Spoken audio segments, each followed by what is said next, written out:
जज साहब अपनी ही माँ को आश्रम में छोड़ आए। आश्रम में माँ पर नजर रख सके इसलिए उधर के चौकीदार से दोस्ती कर ली थी और कुछ पैसे दे दिए थे।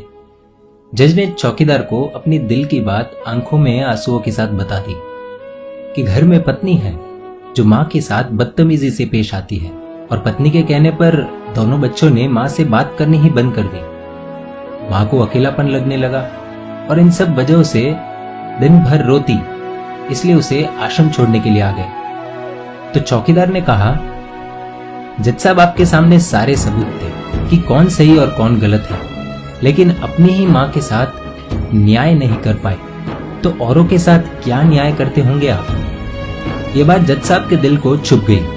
चौकीदार की इतनी सी बात का इतना असर हुआ कि 2 रात नींद नहीं आई, 2 दिन से खाना नहीं खाया और कोर्ट भी नहीं गए। ऐसा लग रहा था जैसे एक चौकीदार ने जज साहब की दुनिया हिला दी। जज साहब अपने घर में रूम से बाहर आए। दोनों बच्चे और पत्नी खाना लेकर इसी इंतजार में खड़े हैं कि कब खाना खाएंगे। तभी जज साहब ने एक कागज पत्नी को और 2 अलग कागज अपने बच्चों के हाथ में थमा दिए। कागज की एक लाइन पढ़ी तो पत्नी के हाथों में से थाली गिर गई। जज साहब बोले, मैं तुम्हें तलाक दे रहा हूं, और बच्चों से कहा, आज से मेरी सारी प्रॉपर्टी आप दोनों की, मुझे कुछ नहीं चाहिए। बच्चों ने उन्हें जबरदस्ती कुर्सी पर बिठाया, हाथ जोड़कर पैरों में गिरकर इन सबका कारण पूछा। आंखों में आंसुओं के सैलाब के साथ जज साहब बोले कि मैं मेरी 65 वर्ष की माँ को आश्रम छोड़ के आया हूँ, अनजान लोगों के भरोसे छोड़ के आया हूँ, और आप सब कारण पूछ रहे हैं। हम लोगों को शर्म आनी चाहिए।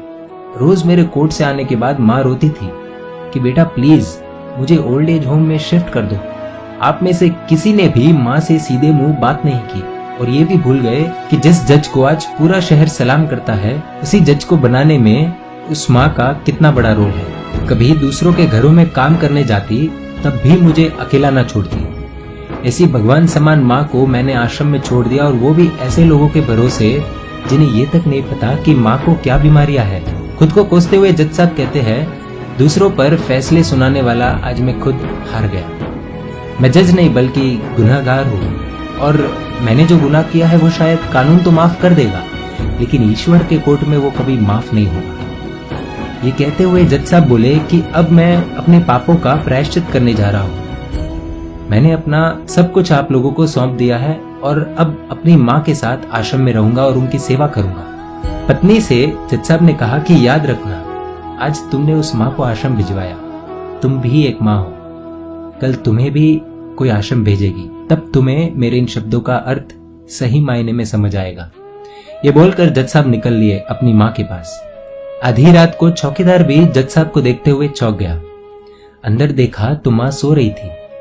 करीब जाकर देखा तो पूरे परिवार की तस्वीर से लिपट कर रोते हुए माँ सो गई थी। आश्रम का प्रशासन भी जाग गया, क्योंकि पीछे पीछे माँ और बच्चे भी आ गए। उन्हें ये एहसास हो गया कि उन्होंने क्या पाप किया है। तभी आश्रम की एक कर्मचारी बोली, हम इन्हें आपको नहीं सौंप सकते, क्या पता कल आप इन्हें मार दो तो।